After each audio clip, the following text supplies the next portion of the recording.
Happy Sunday. All right, are we framed in here right? We good? Get yours and then I'll do mine. We're good on mine. Good on mine, good on yours, good on mine. What's up, everybody? Welcome to another Coffee Talk. Coffee chat. Oh, man. We have a good one today. Bronson has been very I've been pumped about this conversation. About this is a conversation that I feel like every 6 months it comes around and I want to talk about it again because it never seems to go away. Of course it doesn't. Because it's being perpetuated. It's being perpetuated and it's in different forms, right? It was when I first got into this, I first started hearing about just high. Ooh, you making a mess? That's not fully. Ah, yes. Came through clutch. Boy Scout. You sure you just don't want to lick it off my legs? I could. You want to start an OnlyFans? What are you doing? That's another thing that comes around about once a year. It does, right? We could totally do just me licking coffee off your legs. Oh my gosh. That's all it would be. It would be you licking different things off my legs. We could do butter. Butter. We're talking about we could do Carnivore OnlyFans.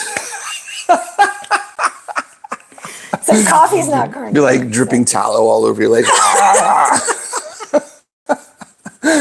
Okay. You would like Primal Kitchen spicy ketchup. There we go. Oh, I don't know by itself. It's good with eggs. I don't know about your legs. Okay. Good morning, everybody. Oh boy, I'm sorry to all who totally on the cruise with segued. us, Yeah. seeing this. I don't know. We don't always share all this with everyone. No, this is not whatever pays the bills. Whatever pays the bills. Yes, pay the bills, baby. Okay, where were we? Oh, high fat. Excitement about the topic of fat. And this is high fat, but not body fat. We're talking about dietary fat. Now we're going to talk about fat in a different context.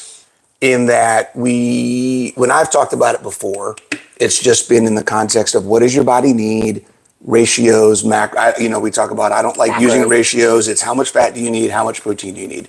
Adequate is the word that I like to use. Not using calories as much from a ratio perspective, things like that. What we're going to talk about today is what you were talking about, the pervasive message that a lot of people are sending that essentially, not essentially. Essentially. I don't know where that came. I was saying sensual and essential at the same time. Where is your mind today? Shush, you were just talking about licking your legs. I mean, okay. I mean, look at that quad. The message that essentially is telling people, and tell me if I get this right, because this is something you said, I'm stealing this from you, that is making people think that fat is a free macro.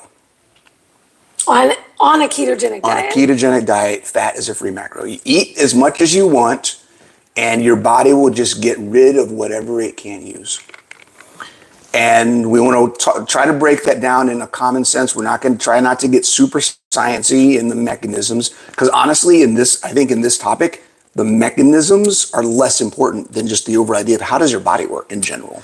Well, honestly, there's a level of discussion here. The people who are spouting that you can eat all the fat you want ad nauseum, and it will never turn into body fat in the absence of carbs, they're not explaining the mechanisms. Well, or are they? There's a high level system of function, how our body works. That's not even mechanistic. It's just there's two major things that our body has to do in order to, when it comes to food. And the whole concept of eating more than your body can handle or eating more than your body needs, I think that's the wording as well. The that basic confuses the thing. Crux and the gist of what we're talking about here today is the difference between what your body needs and what your body can handle. Right. That is not the same thing. Not the same thing. And so you guys have heard us talk about if you overeat fat, you're going to gain fat. That isn't going to change in this conversation at all. We're still going to get back to that eventually somewhere along the line. So we'll start off this conversation, I guess, with just laying out the basics. If you eat more fat than your body needs, you're going to gain body fat. Okay? And we'll get into some of the details as we go. You know what we should specify? that means you are now eating, in total, eating more than what your body needs. Right. So the reason why some people might fast and eat only fat and not gain body fat is because they are not eating more than what their body needs. That doesn't mean that that's a good idea to only eat fat and fast from all other foods. That gets into a whole nother conversation of nutrient density and nutrition. But the ultimate, and I know, Bronson doesn't like the term calories, but it's intake. In terms of understanding the concept of why they say calories in, calories out, is because overconsumption of food, let's just put it very simply, is what will lead to storage of body fat.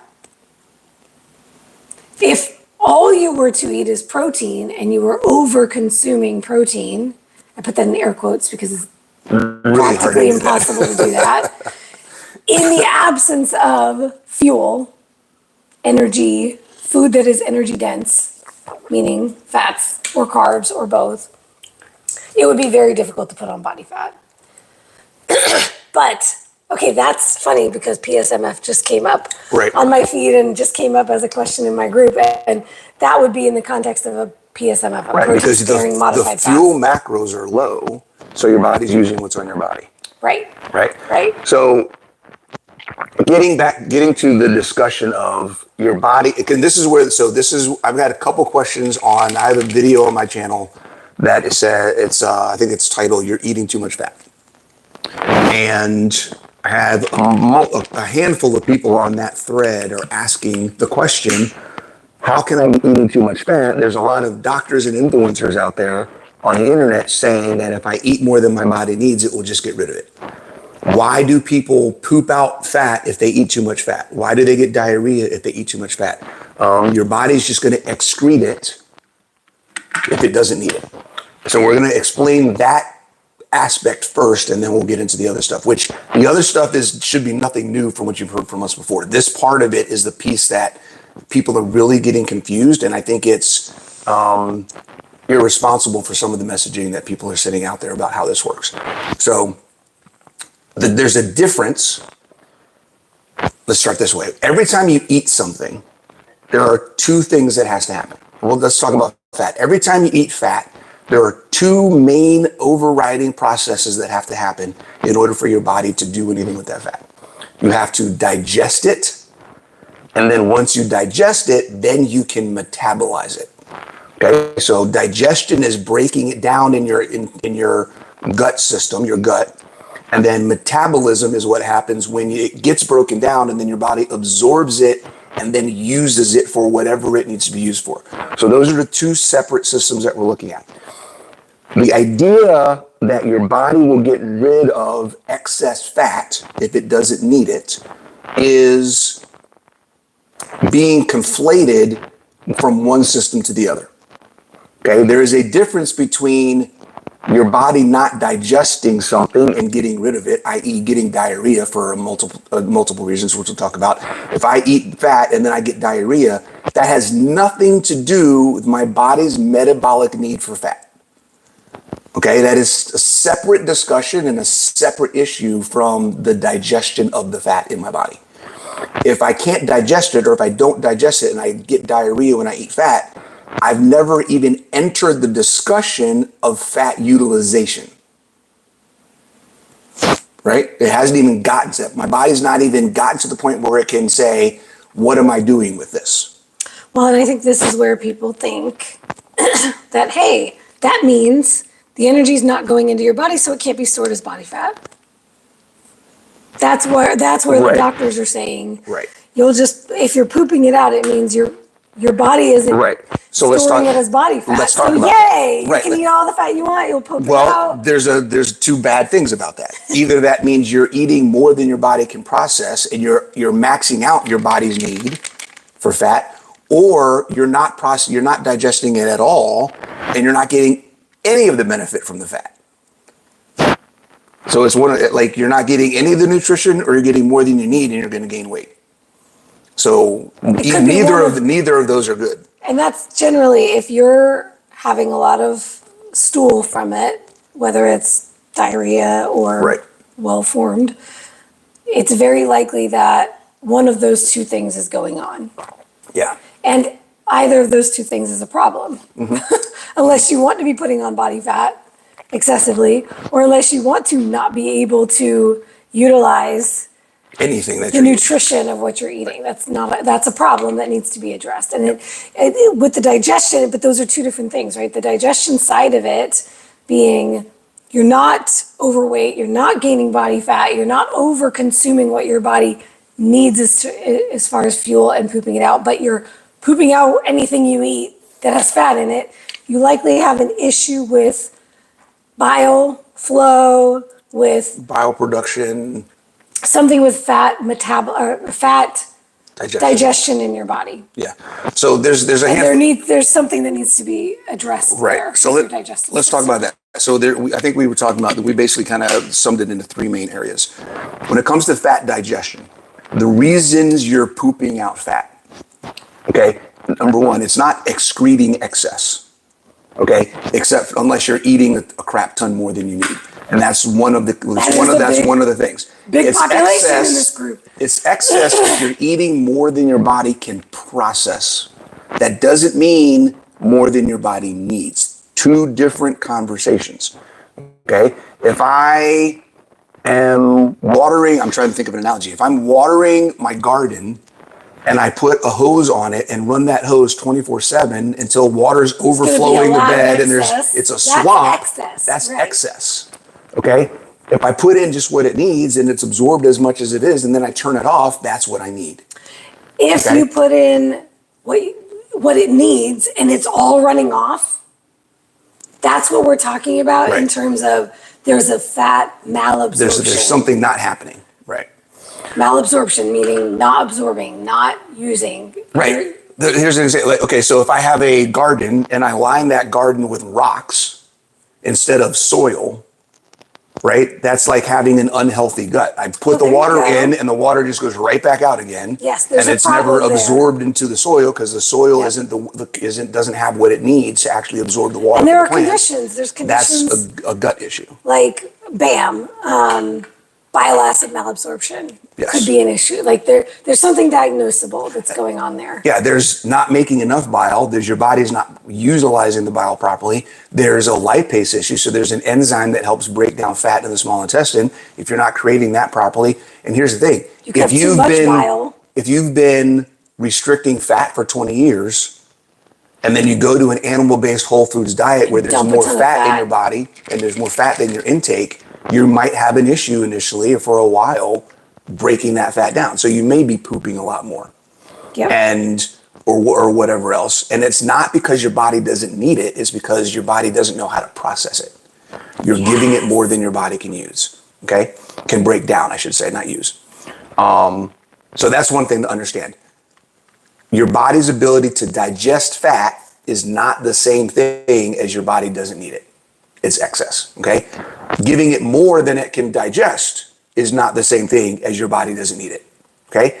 The types of fat that you eat can make a difference. So I'll let you talk about that. Yeah, so if you ever notice that when you are eating, you might be able to eat a ribeye, an entire 16-ounce ribeye without a problem.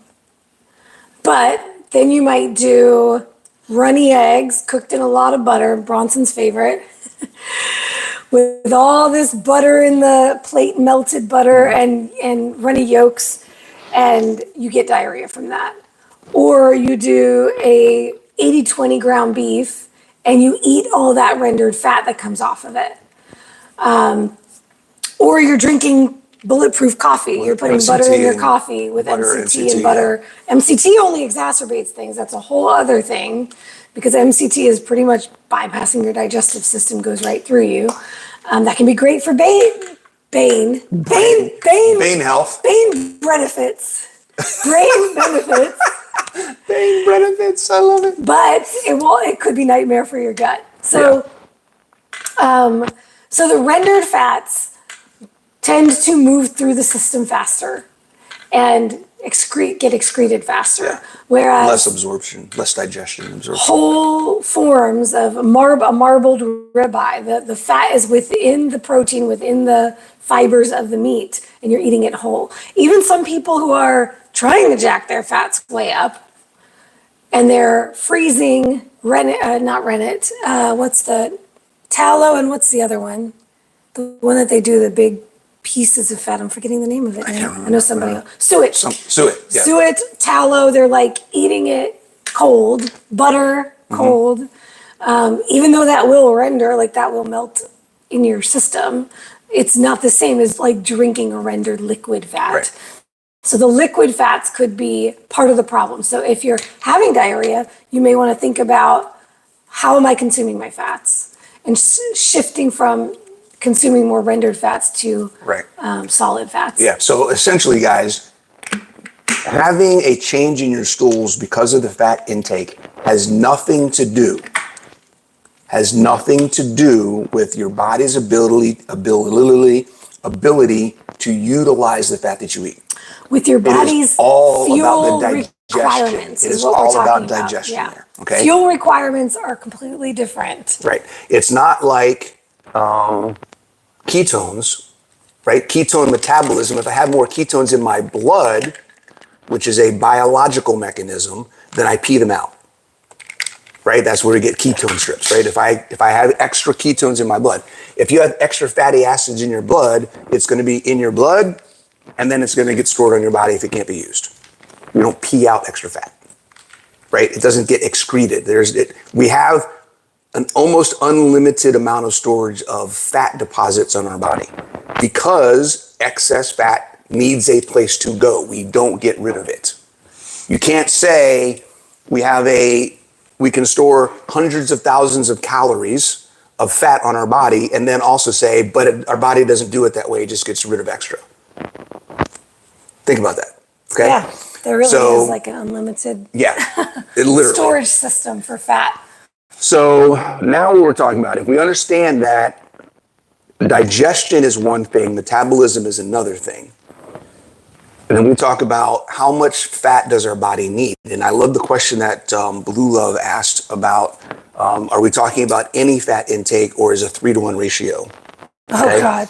So Blue Love, I'll answer your question, and that is, we're talking about whatever fat your body needs.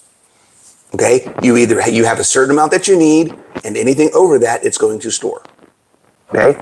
You have body fat on your body that you can eat less than your body needs from an energy perspective, and then it will pull from your body. If you're using ratios, you're already off on a track that's going to set you off in a wrong direction to begin with. The best thing y'all can do for yourselves is forget about ratios entirely. Yeah. Throw out the ratios.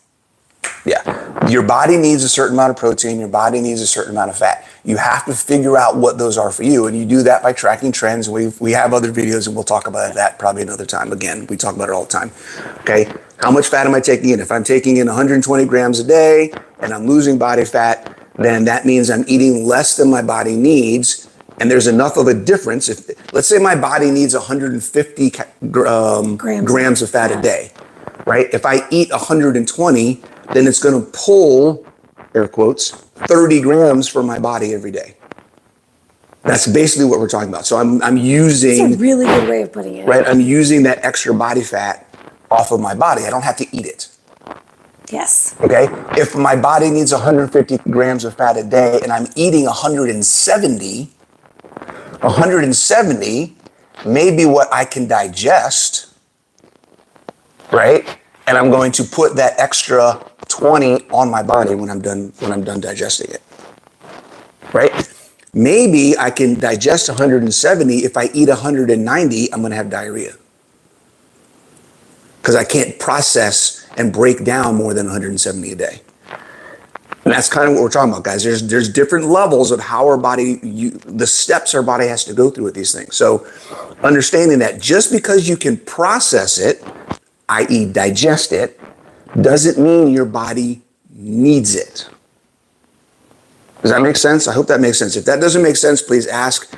If you have any questions about the stuff as we're talking about this, please ask. You got anything to add to Perfect that? explanation. Thanks. Yay. Yeah. Let's see. There are ranges. So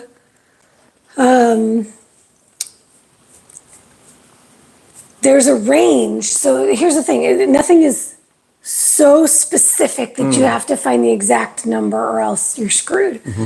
There's a range of, this is the way we talk about it when it comes to body composition. We talk about maintenance, being in a deficit, or being in a surplus. When we're using those terms, we mean energy. Energy maintenance, energy surplus, energy deficit.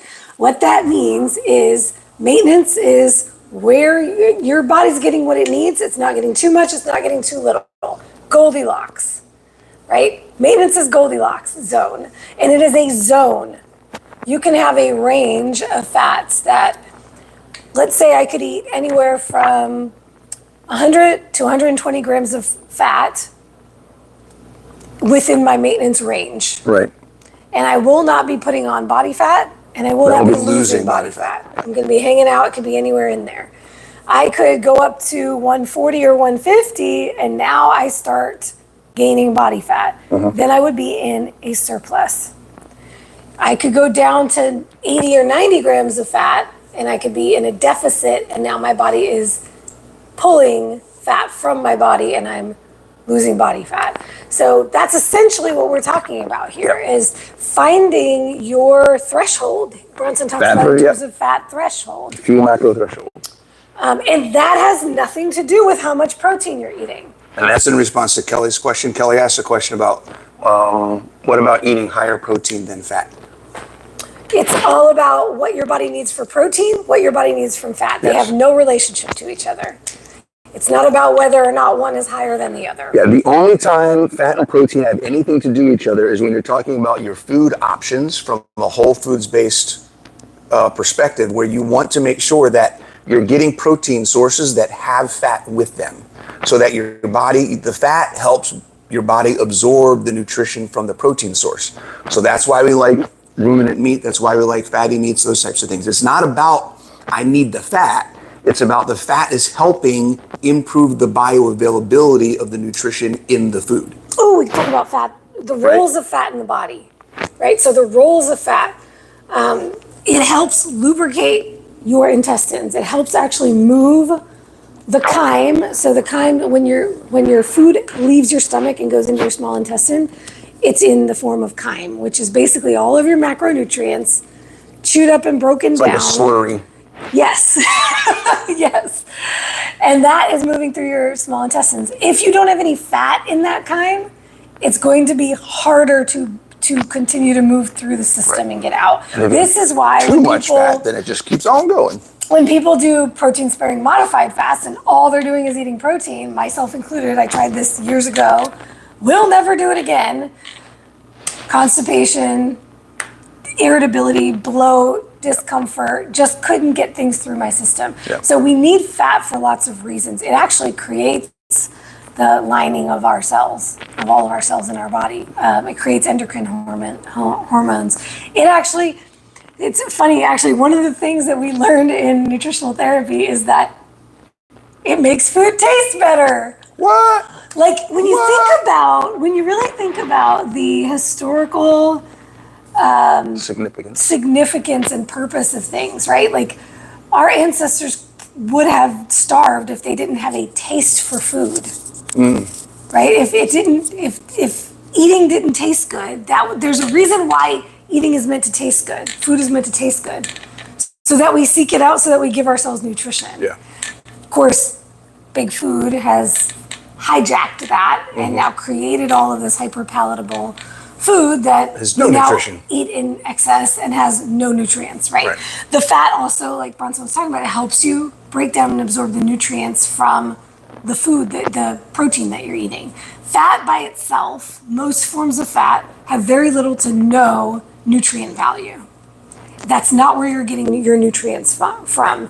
I just had a question in my group about, well, I'm not hungry and I'm not able to get in, because after stomach flu, I'm not able to get in, all of my calories, so I figured I'd make it up with fat because I can get the fat in, I just can't get the protein in because protein's very satiating, right? And I was like, whoa, that's a problem. We don't want to do that. And she's like, well, but people do fat fasts. And I was like, well, why are people doing fat fasts? We've got to ask ourselves, what is the purpose here? What are they trying to achieve here? Doing a fat fast is not giving your body nutrition. It's not giving your body nutrients. It helps your body absorb vitamins A, D, E, and K, but it's not giving your body A, D, E, and K. You need the protein with that. Sources that give you those nutrients. And on this flip side of that, this is a little bit of a segue, but on the exact flip side of that, doing low-fat, high-protein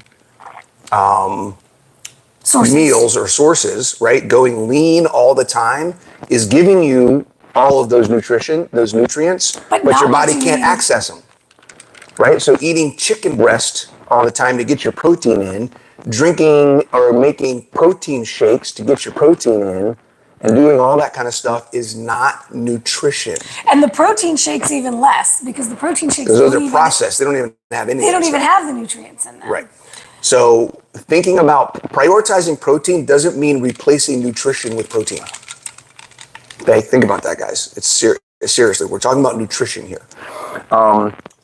Okay, so we covered a lot. I want to respond to, so you kind of hit on the one question about protein. High protein, low fat. Higher protein than fat. Higher protein than fat, right? So just remember, guys, I think someone else had another question. Yeah, I think we had a few. We can go up through them. What about eating higher protein than fat? Yeah, okay, so you mentioned that, right? Fat and protein have nothing to do with each other. If you're making an adjustment of your protein or your fat based on either of the other, you are automatically getting more of one and not enough of the other. Okay? So evaluate them individually. Right. Evaluate them individually. Right. In most cases, you're going to find a protein amount that works for you, and you can keep that there for indefinitely. Oh, right. I had a question in my Instagram direct message today about, do you high fat or low fat carnivore or whatever? Yeah, I was like, oh, but do you? I don't remember how it was worded. Do you do high protein or high fat, or do you do? What do you do with your fats and proteins, basically? Right. And I was like, well, it depends on my goals. I keep my protein prioritized all the time. I have my range of protein that I know my body needs. That stays the same. The only thing I change is if I want to go into a building phase and I'm focused on putting on weight, muscle, growth, being in a surplus, then I increase my fats. If I'm trying to cut body fat, then I cut my fats. And it keeps things very simple. Yeah. I don't have to change anything else. Yeah, I keep my protein pretty much at 200. If I'm going through a building phase where I know I'm going to be doing extra work or adding volume to my routines, things like that, I might go to 220. But I never go below that as a goal. And that's pretty much between 200 and 220 grams of protein. That's where I sit. And tell them for reference what your body weight is. I'm at 200. So he's my eating body his weight's body at 200. weight. Just a little over right now, but yeah. Yep. And same here. I'm about 120 something. It's ranges 123, 125. I generally eat more than that. I generally eat anywhere from 130 to 150 grams of protein a day, sometimes even more. And that doesn't change based on my... And it's just the fat. Like I'm going through now where I have some goals that I'm trying to look at from a weight and body composition perspective, where I decided, okay, I'm going to start tweaking my fat again. So I started tracking again this week, starting to look at, okay, what am I eating? What am I putting in? Let's drop this fat macro down. I've had it at around 145, and I'm going to drop that probably down to 135 for a little bit and see if I can see what that does for me. Usually when I'm cutting, per se, I'm around 125. And so this kind of relates to this new question we got. Yeah. If my lean mass is 104, but my goal weight is 130, is that considered my fat or protein ranges? So if you take Bronson's example, where does your fat get at its highest? You said about 145? No. My highest? Yeah, my highest, like maintenance, if I want to chill out where I'm not quite really gaining, is 165. Okay, and then if you and that's my lean mass. My lean mass is about 165. Okay, so at his maintenance, he has his fat sitting around his lean mass. Yeah.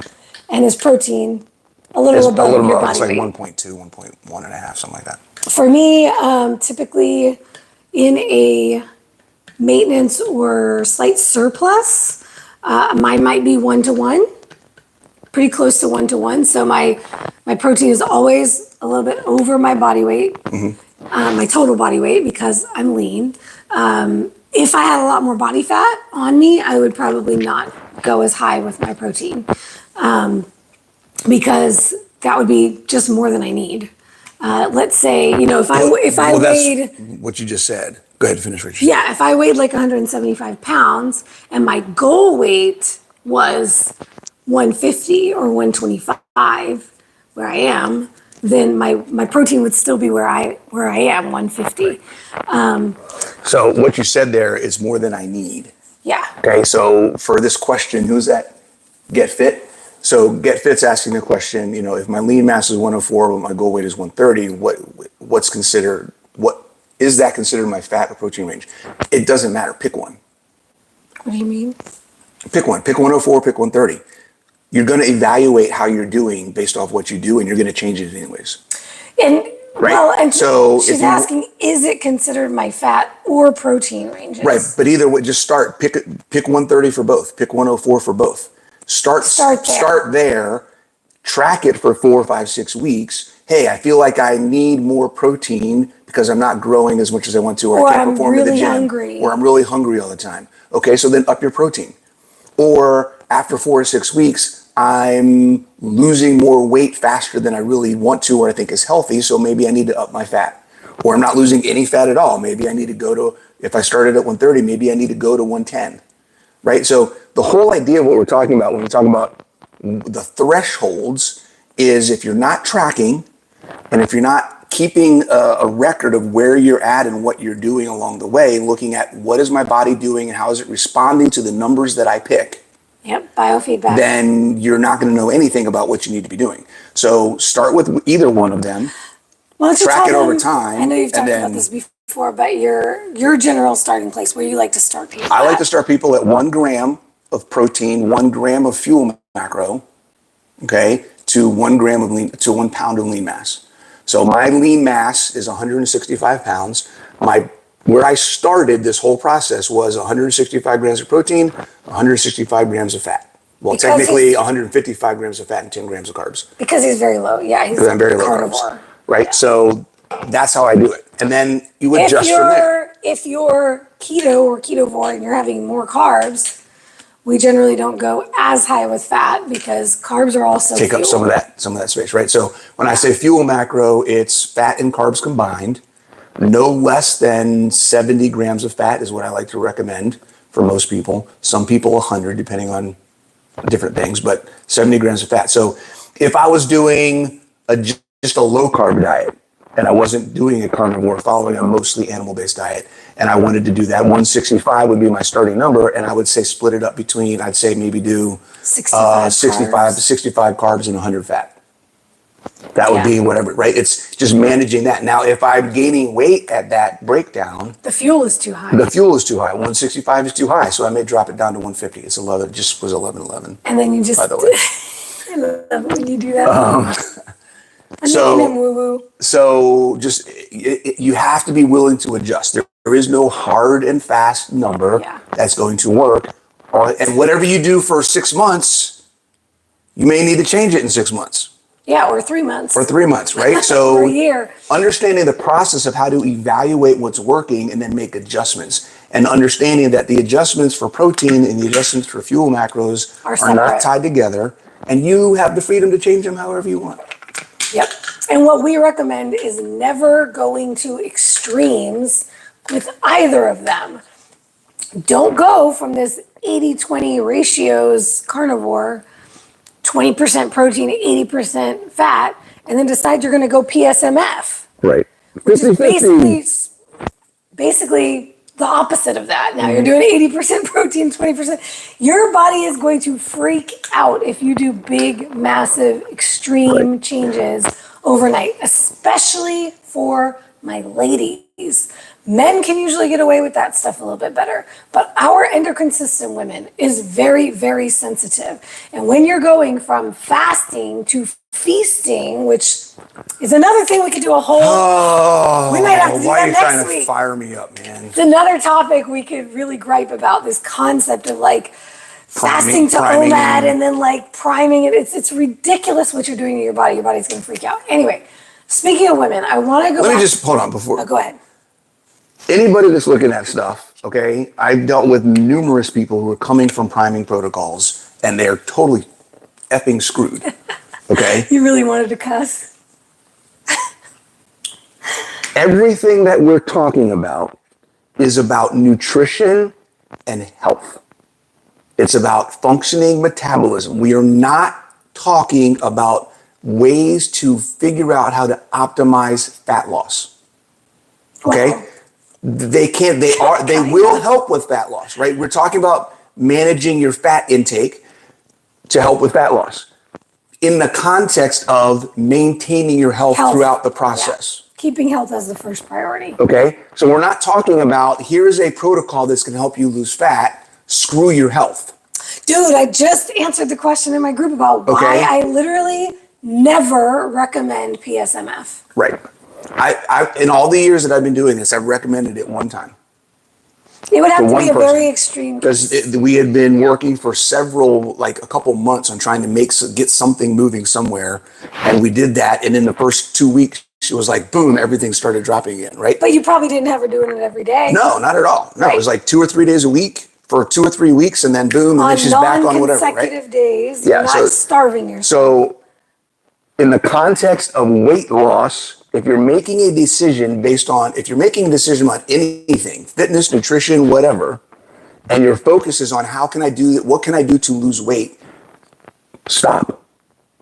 How can I maintain my health while I'm improving my body composition? That's the phrase. Body composition, not weight. Okay, because not all weight is the same. And you don't have to lose weight to change your body composition. You can gain weight and change your body composition. And look completely different. Okay, and get rid of body fat and build muscle. Yeah, so that's what I'm gonna say about that. We'll just stop there.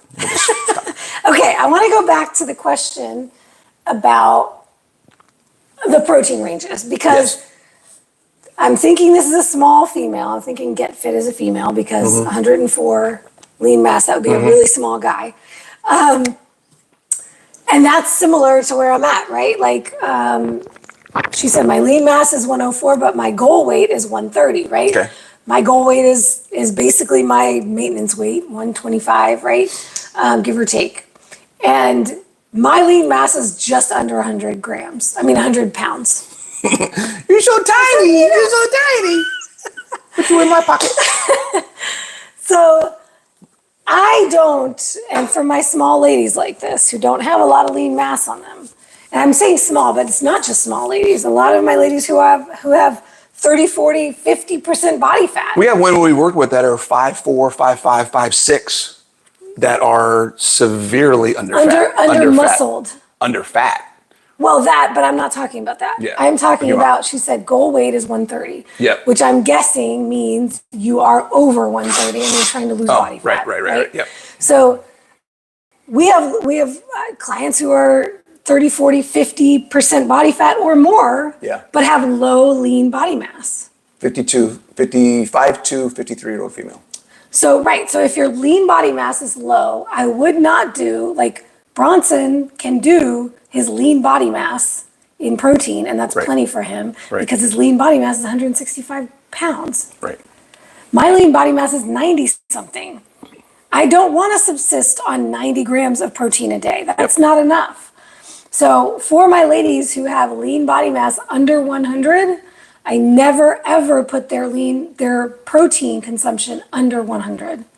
It's always over 100, and I'm usually going up to, I like to start with ideal body weight as the starting place with protein rather than, because I only work with women, and most of the time, unless they had a really solid foundation of muscle built, they don't have enough lean mass, usually, especially my ladies in their 50s and 60s.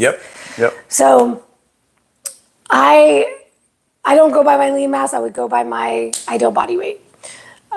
Even then, I still go above that.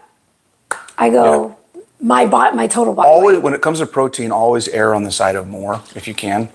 And not everybody can do that. You may start out and you've been eating 80 grams of protein for the last 10 years, and just trying to get to 100 is the most challenging, difficult thing you can possibly think to do. Yeah, and if you're 200 that's pounds, fine. Don't try to go from 80 to 120 in a week. And if you're 200 pounds and your lean body mass is 135, then you could use your lean body mass. You could start there, right? Yeah. All right, but so it really is going to depend on, and this is what we mean by there's such individual variances on finding your ideal adequate protein and adequate fat. It's very individual. It's all unique. This is why we don't work. Another reason we don't work with ratios, because your specific number is going to be for you. Right. And who knows what the ratio, whatever that does to the ratio. Yeah. If the ratio is going to end up being what it is. If you want to figure out the ratio after the fact, have a blast. Yeah. Just to look at it. People ask me what my ratios are. I have no idea what my ratios are. My ratio? How fast can I get it in my mouth? Okay, so slight segue because Blue Love. Are you reading this one? I love this one.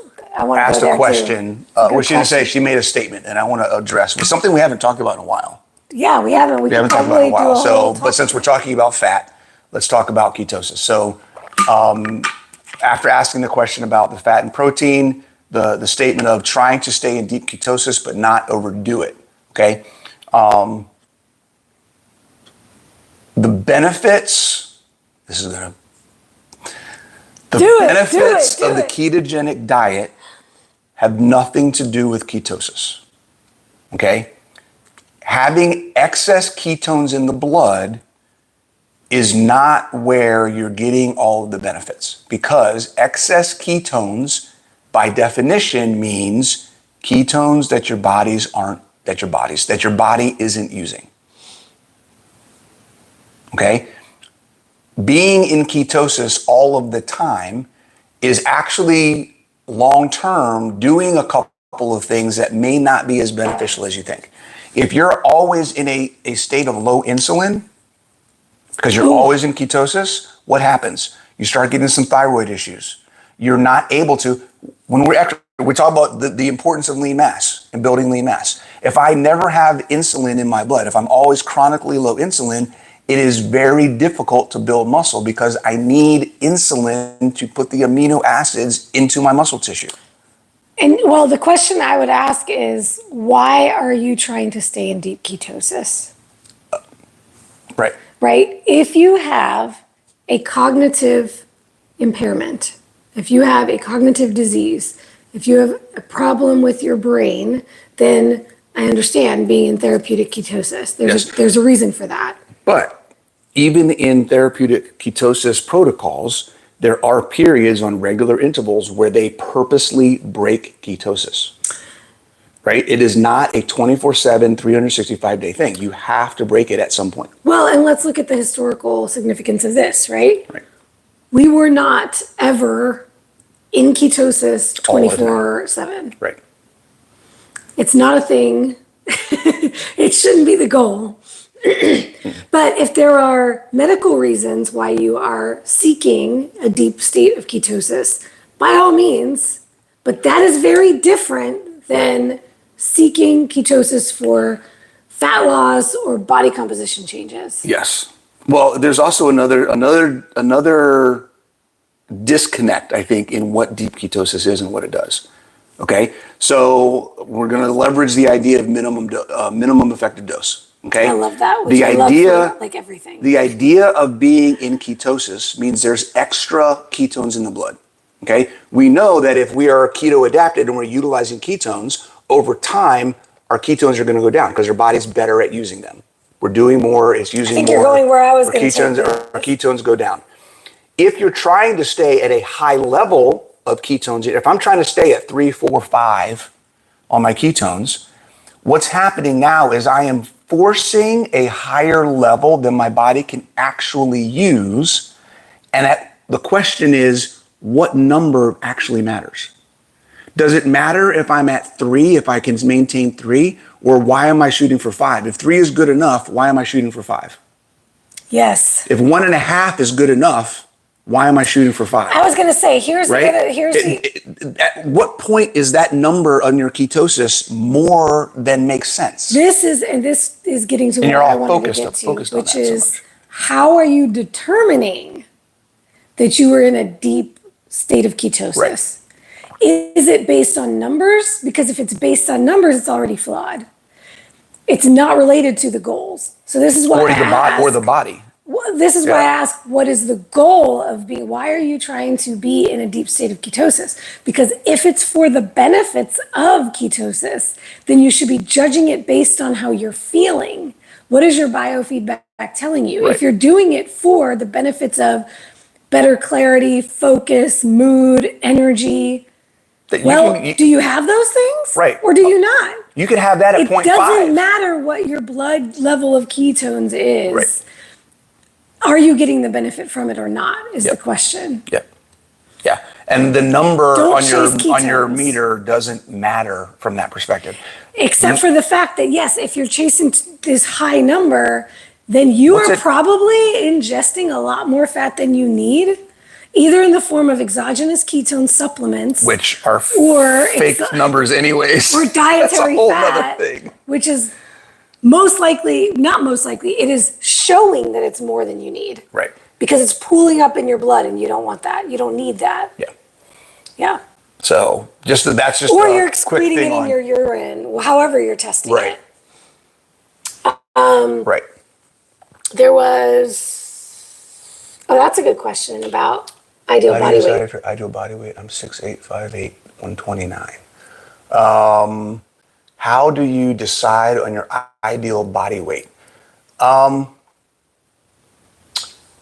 a really good question. For a long time, I had a goal, which is funny because we just talked about that. I just told you about this the other day.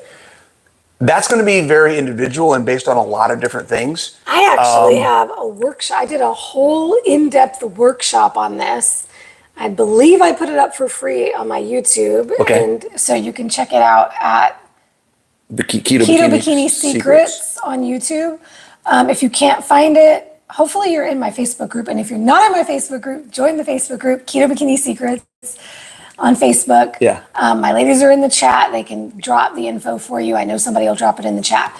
But I know I posted it in the group if I didn't post it on YouTube publicly. But I went into my formula for how to determine that. I didn't know you had a formula. I do, and it's actually pretty simple. I'll explain it here, but you go ahead. I was just saying my story, the way that I've determined how much I went away is just kind of based on looking at examples of the lifestyle of who I wanted to emulate in either fitness or whatever. It started when I first decided I wanted to make a change in my life. I remember watching a football game. I don't know if I told you this, right? No, I remember watching a football game. I was probably 240 at the time, 235, and listening to them talk about different players. And they were like, such and such linebacker was like 215 pounds. And I was looking at that guy and I was looking at me. You were like, I was like, that's a very different look. Right? It was like, if I could be 215 or even 220, it's like, these linebackers are, 205 to 230, whatever it is. It's like, if I could be in that range built like those guys, that would be a whole That's so funny because we were just recently talking about this. Well, that's what I'm saying. So, that was my first, I want to be at this kind of weight, looking like that, being able to do that. And then that changed. I got into CrossFit, found some other things, realized, hey, I really like being a little bit lighter. And so it was my experience and how I felt at different weights and body compositions kind of helped me establish where my goals were. I've been everything from 245 to 168 in the past 12 years, guys. I do not like being at 168. I do not like being at 245. I was just telling her the other day, 195 to 205 is really my happy spot at a certain body fat percentage. It used to be super low. I used to want to be at 205 at 10% body fat. That is too much effing work. That's a lot of work to right? get there. I'm around 202, 203 right now at 17. My goal right now is to be at 205, around 15% body fat. That is very doable. It's maintainable. I don't have to feel like I don't have to stress over it too much. Drop a couple percent body fat now, not a big deal. And that will be really hot. And I feel like I feel good. I'm strong. I look myself in the mirror. I'm like, yeah, I'm jacked. And she looks at me and goes, Leia, let's go to the bedroom. I mean, So that's kind of where I'm at. y'all So it's a personal experiment. Did you post your climbing video the other day on the rock wall? Yeah. I was like, ooh, he's wearing those pants. So that's one thing. It's just more of a personal trial and error kind of thing for me. This is a perfect segue into, this is how I taught the workshop. Basically, I base it off of body composition. So first you establish, what is my goal body composition, body fat percentage, lean mass in pounds, body fat in pounds, and that's how you then determine your ideal body weight. So, and here's the quick version. You need to know your current body composition, right? So Jackie, who asked the question, said, I'm 68, 5'8", and 129. That does not include body composition. Right. So the question we would ask is, do you know what your body fat percentage is? Right. You can do this very easily with any. I have to always say this because it's always like, which scale is the best one, the most perfect, accurate The one? InBody at home HN20. He loves InBody. A lot of my ladies are complaining about it lately because it's giving them headaches. We use the InBody HN20. Yeah. Or sorry, H20N. And she has a code for that. Yeah, there's a code in the description. But that is very pricey. So if you want, you go to your Target, Walmart, just get a digital scale, any digital scale that tells you anything more than body weight. Right. As long as you use the same one all the time and it's consistent, that's all that matters. Or if you have a measuring tape, take your neck. A measuring tape? Measuring. I said I thought it sounded like you said metering. Metering. Metering tape. Take your neck, your true waist, the smallest part of your waist, and your largest part of your hips. Booty! All around the glutes.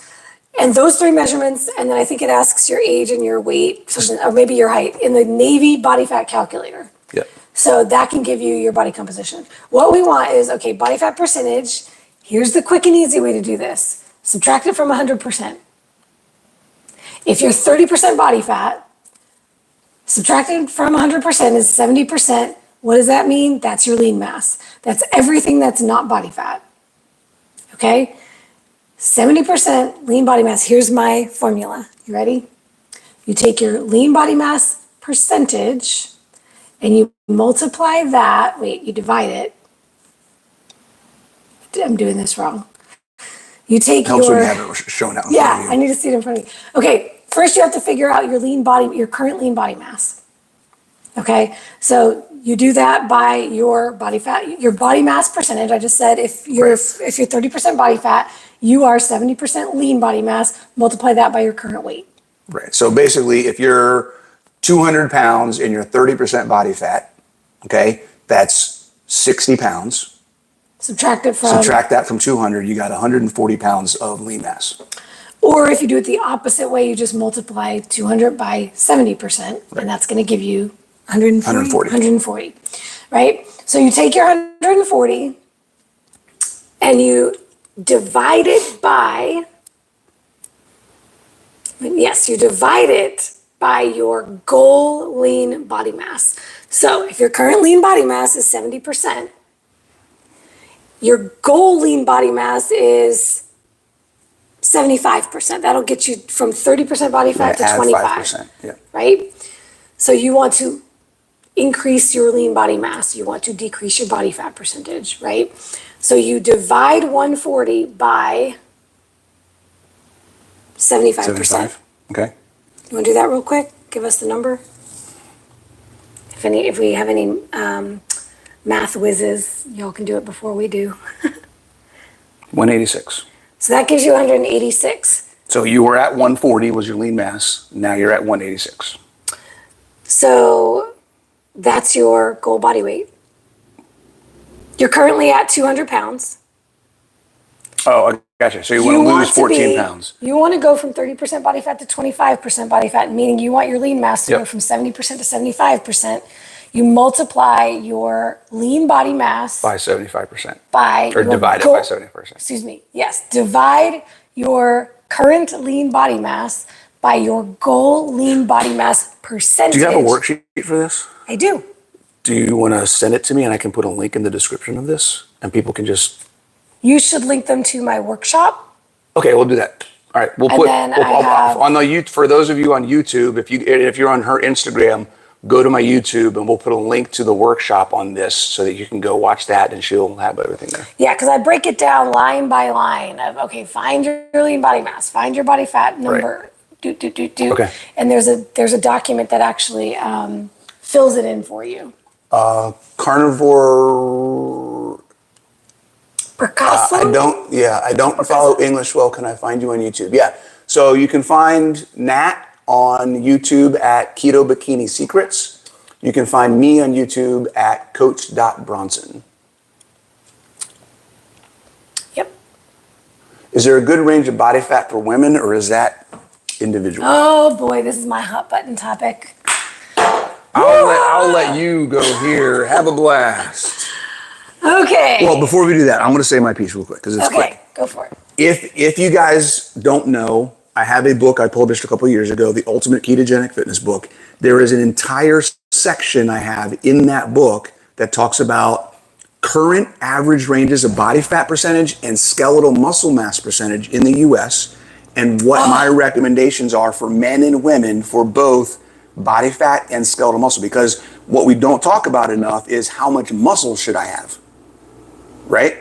So we're talking about fat, but if you're losing all the fat but you're not building muscle, you're missing half the equation. So you can decrease your body fat percentage without losing any fat just by adding muscle. So that we have a lot of women who are super lean and their skeletal, or who are either super lean and their skeletal muscle mass is really high, but their skeletal muscle mass percentage is high just because they don't have enough fat. And that's not any healthier than having a lot of fat and no muscle. So understand that. So if you want to go check out my book on Amazon, Ultimate Ketogenic Fitness Book, there's a whole section in there on my recommendations for how much body fat, how much muscle you should have. So now you can talk. Okay, so this is a hot button topic because it's according to what? This is where I have so many of my ladies who are like, just what I touched on before. Which body fat calculator should I use? I don't like this one because it tells me I'm 35% body fat. I like this one because it tells me I'm 28%. Yeah. Okay, but did it change your body?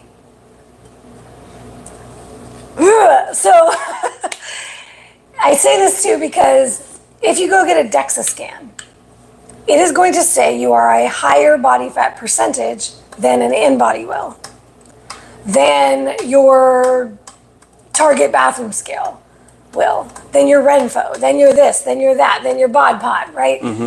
Every single measure of body fat percentage of body composition is going to be a little different. So we get into these places where we're chasing the one that's going to give us the number we want instead of actually focusing on changing our body. Yep. So there's a wide range. Like if you were to just Google this, you would get a chart and it's going to tell you here's normal, here's fit, here's athlete, here's lean. And those charts suck, by the way. They do suck. And that's what I talk about in that part of my book is those are all based on current population. And current population is 70% of Americans are obese. Okay, so let's take that with a grain of salt. And here's a great, Blue Love just said DexaFit gives references to peer groups based on Gen Pop. Right. The general population. Not what's actually healthy. It's not really what we want to seek to be like the average sick, overweight, over fat, under muscled Americans or humans? Right. No, right? Because that's what those things are based on. Then in the bodybuilding space, we have women over here talking about, I'm 9% body fat. I'm like, and I haven't BS. and I haven't had a period in 8 months. I call BS on that, first of all. even competitors, unless they're at the highest level of female bodybuilding, heavyweight female bodybuilders, which there's not that many of them left in the world, bikini competitors claiming that they're under 10% body fat, absolute BS. No freaking way. I don't know what they're using to determine that, but they're probably doing what all these ladies are doing, which is chasing after the lowest number to make themselves feel good. So I will say general numbers, just to give you something to go off of. I like all of my ladies to have a goal, regardless of where they're starting at, whether they're over 50% body fat right now, or they're 35%, or whatever measurement they're using tells them. I like under 30% as the first goal. If you are anywhere over 30%, according to any measurement, get under 30%, that's your first goal. And whether you are a very small individual, low body weight, or whether you are heavy, overweight, obese, whatever you want to call it, right? It doesn't matter. Your goal might have to change. Your goal of what you focus on might have to change. If you're underweight, you might just have to focus on building muscle to get there, to get to that body fat percentage. Like Bronson just said, putting on lean mass. If you're overweight and undertrained, meaning you've never done weight training, resistance training, you may need to do both. Focus on recomp. We said it's possible. You can put on muscle and lose body fat at the same time. What I will always say is never do it based on eating a ton of fat, no protein, or fasting. Yeah. And not moving your body. We don't want to do it that way, or doing a ton of cardio. Yep. But I like to see, generally I will say, as a general rule, most women I work with, and probably for you as well, feel their best and look their best somewhere between 22% and 25 or 26%. Now, like I said, certain measurements are going to be 6% higher than other measurements. So take that with a grain of salt. But somewhere in that range, by DEXA, by InBody, by any of these. Yeah. And what I encourage a lot of my ladies to do is do the Navy body fat calculations based on your measurements, compare it with your BIA, scale or whatever. Your scale, and maybe once a year go get a DEXA. And then you can look at how different ones say for your body. And some of my ladies even like to take an average of those on a regular basis to track their progress. Yep. But the bigger thing that Bronson mentioned earlier is sticking with one, whether you like the number or not, and being consistent with it day to day, week to week, so you can look at averages and see how you're trending, because that's all that matters is how you're trending. It doesn't matter what the actual number tells you. Right. Yeah. All right. Rick just asked a question, and I think because we're over an hour, I think we can probably end on this. But Rick on my YouTube just asked, isn't diet by far the most important element in health and well-being, certainly more than exercise? Absolutely not. Okay? The definition of health is optimal performance in every aspect of our body. It has nothing to do with how much we weigh, what our body composition is. Those are indicators of our health, just as much as how flexible am I? How strong am I? How much endurance do I have? Okay, what's my VO2 max?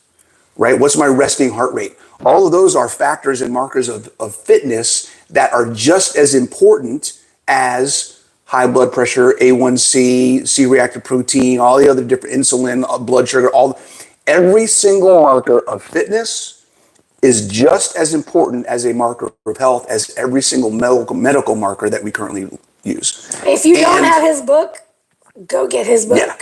There's a lot, and that's one of the reasons I wrote that last book, the Ultimate Ketogenic Fitness book, is because I want people to understand that you cannot be optimally healthy without fitness. You have to have fitness. There is a level of internal stress management that nutrition helps, and there is external stress management that fitness helps. You cannot be optimally healthy with one versus the other.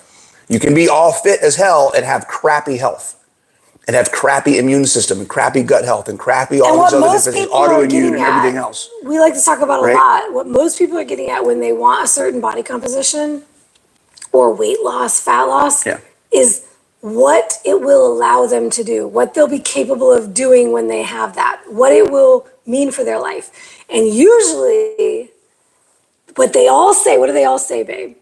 They want to be mobile. They want mobility in their later years. Yeah, that's the thing. That doesn't come from diet.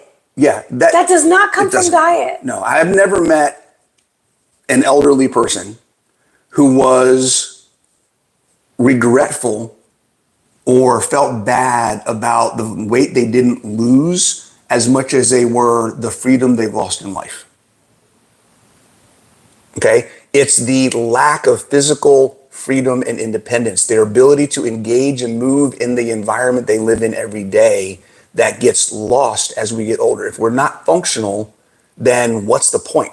Right? I said this at KetoCon 2 years ago, right? Who cares what your A1C is if you can't get on the ground and play with your grandkids? That's what this is about.